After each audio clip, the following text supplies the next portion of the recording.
We're gonna do pretty good from now on. I can feel it. I mean, I would hope so. It's funny. I actually went back and tried to see if I had any of that ore hanging around and see if I can't upgrade the sword a little bit more in between our recording sessions, but I didn't. So I'm looking forward to the next one. But yeah, big big update on our last episode was realizing that we've been playing this game all wrong, and now I'm happy to say we're playing it all right. Just all right or all right? I'd say pretty damn good. Because we were stuck on this boss, and I mean, finally figuring out that you have to upgrade your weapons was pretty much the difference maker on that. God bless it. Quite literally. Christ almighty. I don't remember what boss was the last one. All I remember is you constantly getting stuck on bosses. That's happened a lot, but I think the one that we were specifically doing, it was like this big lava circle, and he kind of kept rotating while trying to attack us, and we were running in a big circle. It was a fun boss. But after a while, no, I'm sorry. It was the thing that kind of looked like a tree stump. Like a big tree stump. Yeah. I'll put the names in so we remember correctly. But yeah. Let me not go there first. This game... I said this in my giant-ass review video of the series, my Yeast Ranked series. I said that this game is really linear, which is true. This game is definitely really linear. But you'll still run into a moment where it's like, I just unlocked 2 different ways to go. This is a branching path. Like, I don't want to go down one and then hit a cutscene and get stuck in that when I could go to do some other, like, bonus stuff. No, indeed. Geez, that guy's jumping all over the place. Stay still. Oh, yeah. They remind me Stay still so Papa Mash can turn you into mash. Turn you into pieces. What's the guy? Oh, Nappa. They remind me of those green guys that Nappa makes. Oh, the Cybermen. Cybermen. There we go, yeah. Ah, man. Forgot about them. No, God, you're saying that, and all it reminds me of is Dragon Ball Z Abridged. God, that was hilarious. It sure was. And that one's Frou-Frou. And that one's Vegeta Jr. I remember getting into, like... I remember kind of being familiar with most of the really popular Abridged series. And at some point, I found some... Apparently, there was a group of folks out of Poland that were so just in love with what Little Karibo was doing, was that they made their own Yu-Gi-Oh! Abridged version, but it was all Polish, which was kind of mind-blowing at the time, if I gotta be honest. Wow. Hearing it all in Polish. I'm sure there's one for, like, you know, Spanish and other languages, too. No, there definitely is. I haven't bothered watching any. I haven't found any so far, but I know that it exists. Especially for Dragon Ball, because I'm telling you right now, having lived in the Dominican Republic and having also met, you know, a lot of Mexican and Puerto Rican and also Cuban, you know, people here in New York, I'm telling you right now, it's very popular in Hispanic communities. It's kind of ridiculous. Same thing with Yu-Gi-Oh! Sailor Moon, definitely with the girls. Like, there has to be. There's no doubt in my mind. Oh, speaking of Yu-Gi-Oh, you put out a short recently about your time going to Comic-Con. Tell us more about that. Oh God! All right. Well, I spent a good chunk of that time alone. I know we were both there at the same time. We sure were. But there was just no way for us to communicate, because even if we connected to the Wi-Fi, which worked in the morning, but as the day went on, it just broke down. There was just no good way to communicate. Okay. Like, I'm going to stop you right there, because you just reminded me of something I saw online, and this was moments before going to Comic-Con. But basically, I saw this post that someone shared, and I don't know if they were affiliated with Comic-Con or if it was like actually the official Comic-Con, like some kind of release that they did an email blast or whatever. But I saw this post where it's like somebody's Wi-Fi signal, somebody's phone screenshot looking for Wi-Fi signal, and it was like New York Comic Con, Javits guest 1, 2, 3, 4. Like it was like 8 of them, and I'm like, holy shit, they finally did it. They're gonna give us actual usable Wi-Fi for like it's gonna happen. And I get to Comic Con, I look at my phone because I need internet because, as Zero just said, kind of hard to connect, and I'm like, lo and behold, none of that is there. No Wi-Fi. I'm like, what the fuck? It's aggravating. There was one guest Wi-Fi that they had available for us. So I went and tried using it. It worked for a bit, then it kicked me out. And I said, I guess I'll just reconnect when I need it. And I for the life of me, I could not reconnect for the rest of the day. I had to rely on my spotty as fuck phone connection, which just didn't work. There was no way for me to be able to do anything. So I felt kind of screwed over. Let's just say that. Yeah. Mash and I could not meet up. I would have loved to at least film us doing just random stuff. Maybe get a few more shorts out of it, or maybe actually make a short video about it. Because this year's Comic-Con wasn't that bad. It's still not to the point where I remember it back in 2019, 17, 15, 16. You know? It still doesn't feel like it's back to that. Which I'm glad about. I don't want it to get back to that level. I think, when I say that, I'm not talking about I think- crowds. yeah, crowds. I'm talking about crowds. You're talking about crowds. I'm talking about crowds. I'm talking about things to do. Vendors, yeah. Yeah, I mean, Vendors and freebies. I thought that the vendor selection this year was kind of weak. Like, not to say it was bad, not to say that the vendors that were there were bad or anything like that. There wasn't a whole lot that interested me. I ended up finding that Capcom was there, and they were showing off Dead Rising Deluxe Remaster, which cool. The only thing is that came out like a month ago, so you know, I mean, I got the game. I'm happy to play it, and I've been streaming it on Twitch. But like, to be completely honest, it's kind of like, oh, this isn't like that new, and there was no usually like some, you know, indie developers are there, or some, like, I don't know, maybe we'll get someone a little bit bigger. I really didn't see too many games. There is also kind of another thing where, like, is it just me, or does it feel like we're getting pretty much the same big booths like every single year for like a good 5 or 6 years now? It does feel like that. There's definitely more Bandai. There's more Konami.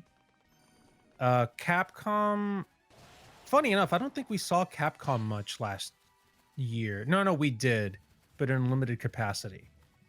Before Street Fighter 6, obviously. Right. What else?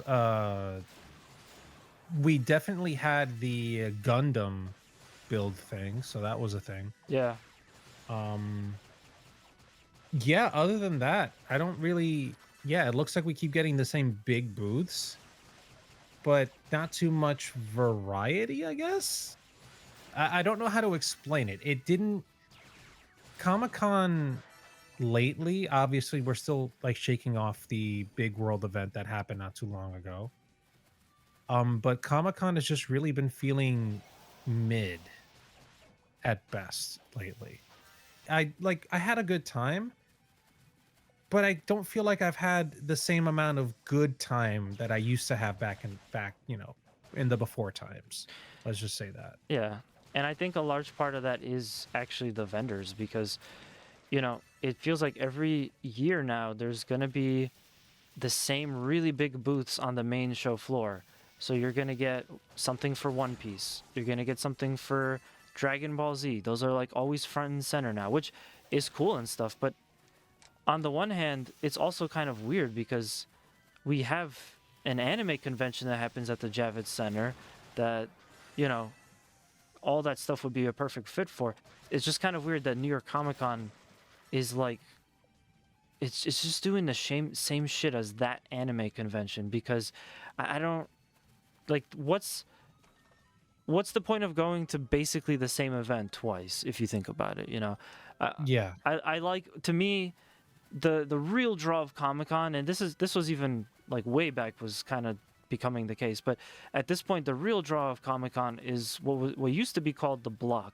I don't know if they still call it the Yes. block, but it's essentially one side of the convention. At that time, if I remember correctly, that was new. Like, they really weren't utilizing that part. So now that whole area is just a total mishmash of different vendors. And you know, you might run into like a really, really cool indie artist. You might get anime, you might get comics, you might get video games, you might get something completely different. You might get, this year we got vacuums, man. Did you see the vacuum booth? There was a vacuum booth? There was a booth of vacuums. And I saw that, and I didn't notice until in the group chat that we're in. I forgot who, but someone mentioned it, and I was like, yeah, that is true. Like, why are they bringing vacuums to New York Comic Con? Are we getting that old that we're gonna be getting sold, like, is there gonna be an AARP booth or a Colonial Pen booth Oof. one year at Comic Con? A commemorative coin booth at Comic Con one year? Yeah, man, it's gonna happen. I don't want to say that, you know, Comic-Con is just gonna keep getting more and more mid over time, but I'm really hoping that, you know, as time goes on and things open up even further, that they'll just get better with it. I mean, companies. Let's also not forget that companies are being very stingy right now, because the Yes. economy isn't horrible, but it's like, you know, it's expensive to borrow money. So, especially since, you know, things are gonna get better. Supposedly, the federal government cut rates. Hopefully, that'll encourage businesses to, you know, borrow and use more money, and hopefully, we get bigger booths next year. Who knows? We'll have to see.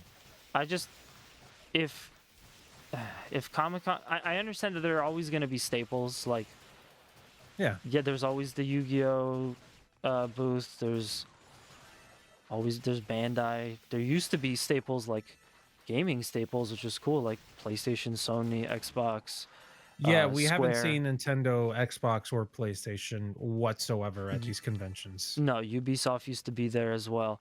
But Yeah, it's like, if they could just kind of like shake up the people that they've been bringing or inviting for like the really big booths, because at some point it's just, you guys are going to jack up the prices for the passes over time, you know, because naturally that's how events go. I'm not getting mad about prices getting jacked up, because I know that ends up happening. But if you're gonna jack up the prices, you got to give people like better stuff.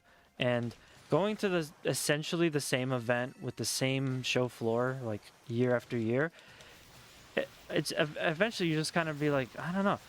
I feel like next year I might only just do, this year I did 2 days because I really wanted to do a Thursday, and I wanted to do like, I always get this kind of like, oh well, I'll get FOMO, so let me also go on Saturday too. And I don't know, I mean, on Saturday I just felt so, I felt like I did everything. I felt like I didn't really need to do anything else, and there wasn't much else for me to do. I actually, on my trip to Thursday, which I went solo, I made it I made it my goal to try to basically walk the entire show floor, and I did, and it was very tiring. But like, I always come away from these shows thinking, man, Comic-Con has like so many booths. I bet I missed something really cool. Like, I wish one year I got to just walk the whole show floor. So I finally did it, and it was great. But I guess in the end, after that happened, I didn't have much else to do. So on Saturday, it was like, I already did everything, or I already did all of the show floor. So what else am I gonna do? I mean, you did something that I didn't. Well, actually, I did do something like that. I mean, you tried the remake for Dead Rising, Mm-hmm. Yeah. so that was good. I wanted to try the new Monster Hunter because that game hadn't been out yet, Yeah. to my understanding.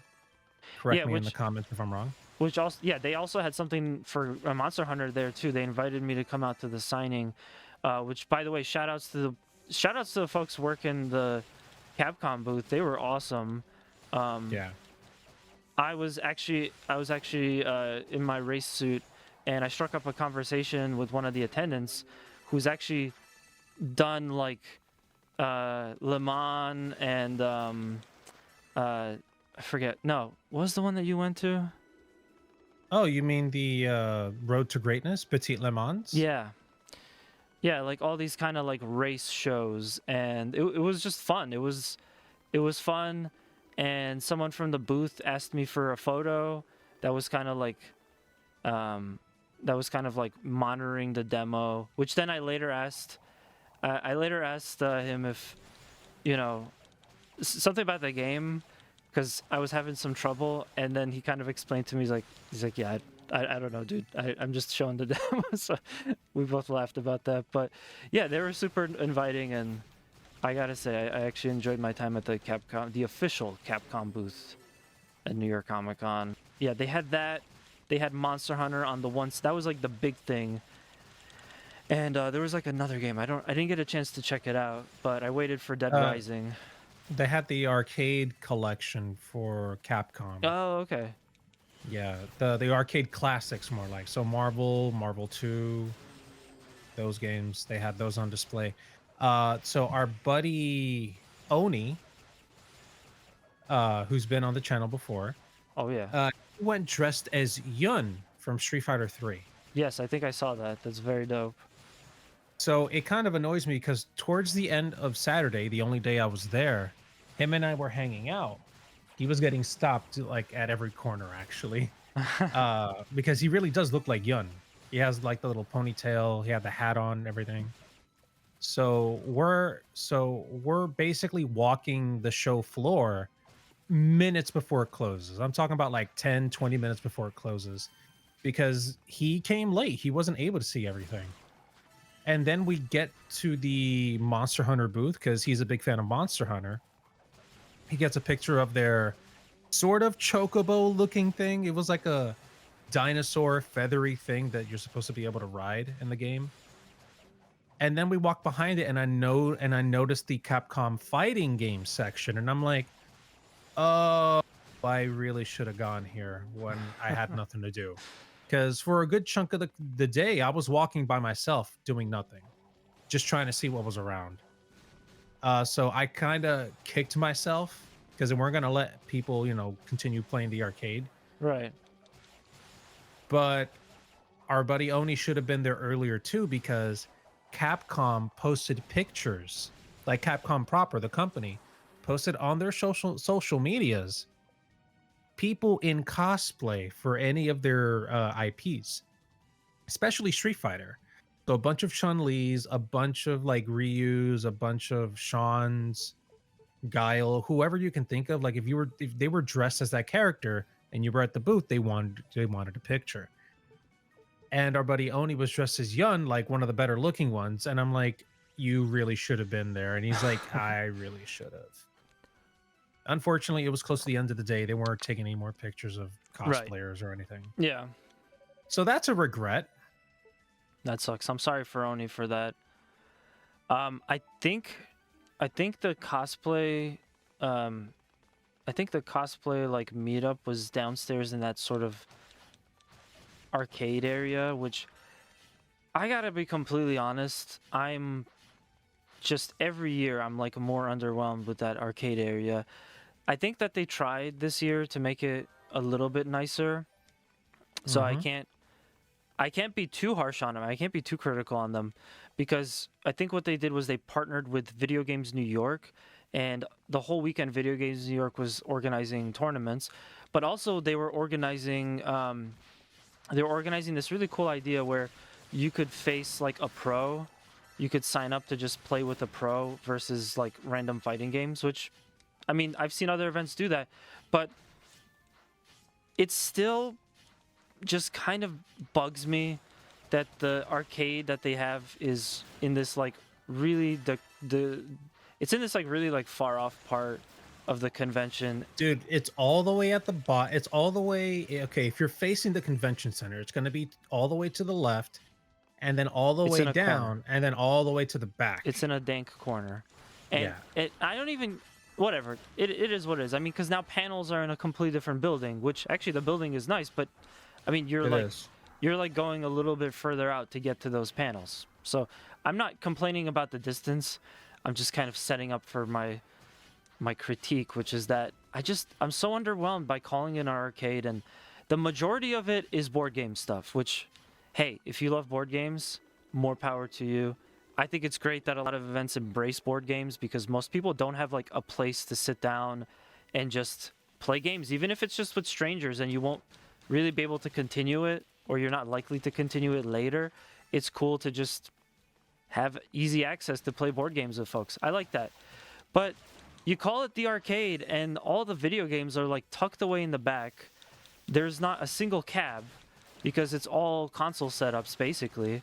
And the only positive thing I could say this year was that they tried something new and I thought it was a step in the right direction, but it still just feels like a very lazy arcade to me. To me, putting in setups of just a monitor and an Xbox or a GameCube or a PS5 or whatever, and calling it an arcade and just, calling that a day is really lazy because I'm going to pay like $200, $250 to go to your damn show. I better be getting cabs at the arcade, okay? I'm not doing no playing on a controller on a TV monitor, I do that at home. Why am I going to this arcade here? So it's just, to me, it's not really fun. It doesn't evoke the fun aesthetic and vibe of being in an arcade. To me, it's just a waiting room. Except instead of having magazines to read that you don't care about, you just have consoles, which, fair enough. You could still, games are still better than magazines, but, that's not an arcade to me. An arcade is a cab, is a pinball machine, is crane games. That's an arcade. Oof. I mean, I don't disagree with you. Like for me, that's an arcade as well. Like, you have arcade cabinets. Where was Psychic Drive this year? Like, were they not available for Comic-Con? What happened? I'm gonna say a lot of people that I expected to be at Comic-Con were not at Comic-Con. Yeah. Our good friend Ham was not at Comic-Con this year, which is like I looked for him. Yeah, no, he was not there. Ham, for those of you that don't know, we'll link his socials in this video right now. But Ham is an amazing, incredible artist, and also Ham is like pretty huge on social media, and to the point that like Kojima retweeted him, and that's like a great sign of respect because he did a Death Stranding art piece, but he wasn't there, and I don't know. It's just it really felt like they cut back on a lot of different vendors, a lot of different stuff. And yeah, Psycho Drive is dope. Out of all of like the local arcade setup at convention brands that we have, Psycho Drive is one of my favorites. So Likewise. it was sad to not see them there because you're right. They really bring it when they come to a convention. They bring the show. So I that frustrated me, but I did like the attempt that Video Games New York tried, because I don't know if you noticed this thing, and I'll even send you the picture for this. Pretty sure I took a picture of it. So they had an N64 setup for 4 players. I saw these people playing Mario Kart. And so you would have each controller, kind of like set out on its own. But then each player would have their own little monitor, their own little screen. Mm-hmm. And it's wild because what they ended up doing is they took the big screen that was in the middle and in the back, and then they split the signal into 4 squares and then gave each player their own little mini screen where all they saw was their gameplay. And I'm just like, that is one of the baddest asses, one of the craziest setups I've ever seen for an N64 multiplayer session. Mm-hmm. I would love that. It would literally only work for, Mario Kart and any other game that uses split screen, like uh 007 and shit like that. Hmm. Perfect Dark. So it would literally only work for those kind of setups, but that is an amazing setup that I'm pretty sure a lot of us would have loved. And also, like you said, they did run a bunch of tournaments. When I showed up to the arcade, they were running a Tekken tournament, and I'm like, this has an awful lot of people watching. This is pretty cool. Yeah, I mean, I would just say that's just because Video Games New York is awesome and they deserve Yeah. lots of support because they do cool stuff like that, especially at events. But I really felt like the invisible hand of bad management this year at New York Comic Con. And it wasn't terrible. It wasn't like a certain other convention that happens at the Javits Center around this time of the year usually. There's certain things that really felt like they just weren't going great at Comic Con. I saw people complaining about a couple different things. At one point, I was just trying to get some info. Again, the internet was terrible, so I didn't know where I should go for a specific booth because I got my copy of Persona 3 Portable signed by another voice actor, which was really cool because that's becoming like a thing that I'm just going to try to get it signed by everyone. But I got that signed first, and then I wanted to go find Austin St. John, the Red Ranger, but I forgot where he was. So I found him actually. yeah, If yeah, you'd stuck with me, I would have found him for you. I eventually, yeah, I knew the general area of it, but I had to put it simply, I had a time constraint. I had to meet up, so I didn't have that much time to go to both booths, and I was just gonna swing by this one. I just had like the general area of it, so I couldn't really mess around. So I thought, okay, let me just go. I'm really close to it, so let me just go to this info booth. And at the info booth, obviously, someone will help me and explain to me where I'm supposed to go. And I went to the info booth, and you wouldn't believe it, man. There was like 20 people standing around the info booth, like attendees, not, you know, event staff, attendees standing around the info booth, and everyone was on their phones. And it just looked weird. I'm like, all these folks are just kind of like, they obviously look very intent, like they're intensely trying to find something on their phone, and we're all standing around the info booth. And then it occurred to me, I'm like, there's something missing here. And I'm like, there's no one at this event booth. Like the info booth, they're completely empty. And because of that, all these folks probably just ended up here, and they're like, ah, shit, there's no one, so I'll just look it up on my phone. And everyone was probably having the same experience of, oh, there was no internet. So, like, I don't know. That stood out to me. I've never in all my time of going to Comic-Con have I seen an info booth not staffed, just kind of left there to fend for itself while folks need to find something out and there's no one to help them with it. That was weird. That was a little eye-opening. But yeah, I eventually found Austin St. John. I was blown away by the kind of like understaffed problems that they were having. It just didn't make sense, you know? Rip. Like, again, I'm going to be I don't want to go into specifics because you never know if you're going to get a press pass for something one day or not. But, like, I'll just say this.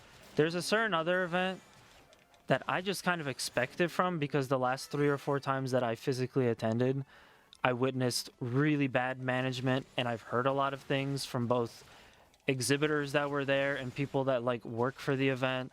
You know, I've heard, like, they're kind of going down the toilet with their management, but I did not expect it from Comic-Con. Comic-Con was like the one that's supposed to be better in every single way because they have more money, they're bigger.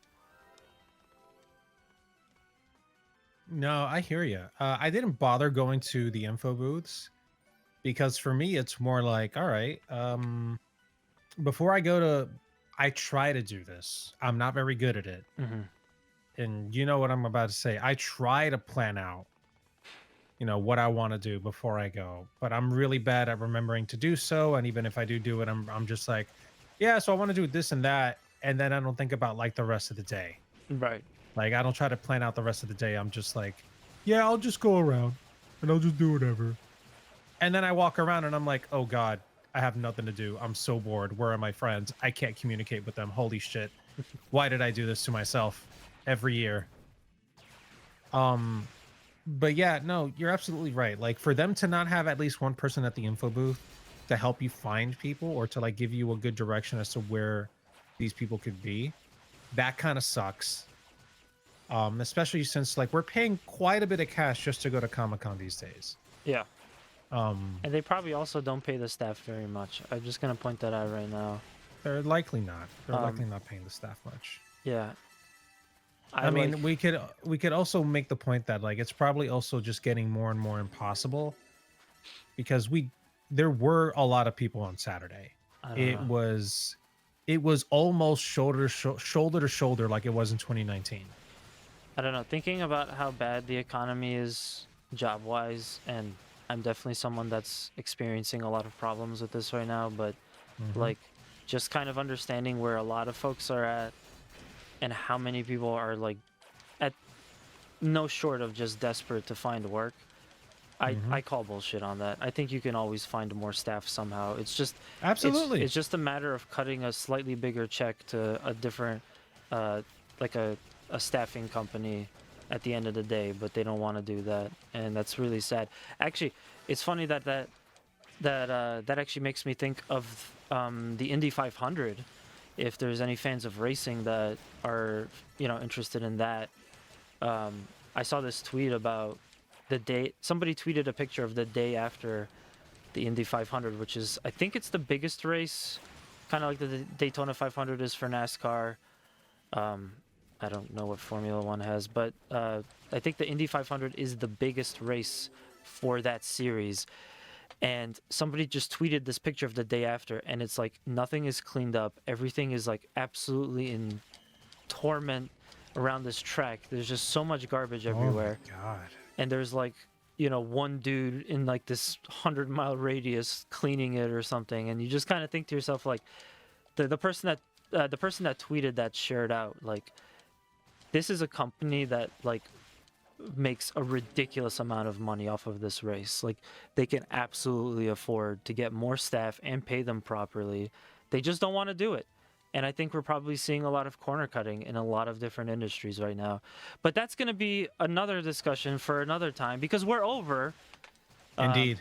we're going to corner cut this episode and rob you of a little more of a rant because we got to go.